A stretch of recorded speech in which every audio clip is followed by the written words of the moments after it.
نرى في القناة الكثير منكم لا يحب يوسف بلايلي. إذا تحب يوسف بلايلي اضغط لايك للفيديو وتابع حتى النهاية.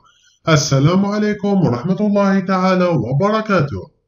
صان الحدث الدولي الجزائري يوسف بلايلي اليوم في مباراة ناديه أجاكسيو ضد فريق نانت في إطار الدوري الفرنسي الممتاز. وصان الحدث يوسف بلايلي في هذه المقصية الرائعة التي قام بها اليوم في مباراة ناديه أجاكسيو. إن أعجبتكم لا تنسوا الاشتراك في القناة وضغط اللايك للفيديو لكي يصلكم كل جديد نقوم بوضعه.